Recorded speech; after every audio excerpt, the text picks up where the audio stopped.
চলো আজকে শেয়ার করি শিবরাত্রির ভিডিও।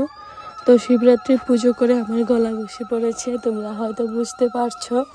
তো দেখো সকালবেলায় যে আমাদের প্যান্ডেলটা করা হচ্ছিল, তো সেরকমভাবে প্যান্ডেল না, তো সামনের দিকে আর এই যে মন্দিরের সামনে শুধু প্যান্ডেল করা হচ্ছিল। আর এদিকে দেখো সবাই মিলে লাড্ডু টাড্ডু বানাচ্ছিল, বাবা মামা মামি কাকি কাকু সবাই ছিল, সবাই মিলে এখানে লাড্ডু বানাচ্ছিল। তো আমাকে এই ভিডিওতে তোমরা বেশি দেখতে পাবে না, কারণ আমি শিবরাত্রিতে পুজো করতে পারিনি। তো এমনি ছোটোখাটো ভিডিও ভাই করেছিল, সেটাই তোমাদের সাথে শেয়ার করছি। যেহেতু আমি তোমাদেরকে বলেছিলাম আমি শিবরাত্রির ভিডিও শেয়ার করব, তো সেরকমভাবে আমি পূজা সেরকমভাবে কি বলছি, আমি পুজোই করতে পারিনি। তো সবাই মিলে পুজো করেছি, তো চলো সেটাই শেয়ার করি তোমাদের সাথে। তো এই যে এখানে সবাই জল ঢালছিল এক এক করে। আর এখানে এই যে এটা আমাদের দাদা, তো এই দাদা এসেছিলো, দাদা আর ভাই মিলে, তারপরে এখানে জেঠু ছিল, সবাই মিলে এখানে পেড়া বানাচ্ছিল।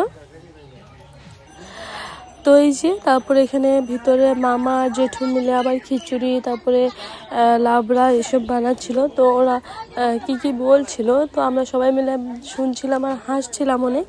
তো আমাকে তোমরা শুধুমাত্র দূরে দূরে দেখতে পারবে। তো আমি পুজোর কাজ কিচ্ছু করিনি। তো আমি এই যে দাঁড়িয়ে ওদের কথা শুনছিলাম, আমি না, সবাই শুনছিল ওরা কি কি বলছিল। আর ওদিকে পূজা হচ্ছিল, তো এদিকে খিচুড়ি আর লাবড়াটা হয়ে যাচ্ছিল। তো সবাই এসেছিল, সবাই অঞ্জলি নিচ্ছিল, পুজোর কাজ করছিল ওরা। তো এই যে দাদা আজকে ধুতি পরেছে, দাদাকে কেমন লাগছে জানাবে তোমরা। আর বাবাও পরেছিল, হয়তো ভিডিওতে নেই, বাবা দেখাতে পারলাম না তোমাদেরকে। আর সবাই এখানে দেখছিলাম, কথা বলছিলাম, তারা অনেক হাসি মজা করছিল। আর এই যে তারপর রাত্রে প্রসাদ টসাদ দেওয়া হলো, আর আমি দিদির সাথে কথা বলছিলাম, দিদি এসেছিল, দিদির সাথে কথা বলছিলাম। তো সেরকম কোনো কিছু আমি ভিডিও করতে পারিনি, যেহেতু তোমাদের সাথে এটা ছোটোখাটো একটা ভিডিও শেয়ার করলাম। তোমাদের কেমন লাগলো ভিডিওটা অবশ্যই আমাকে জানাবে কমেন্ট করে।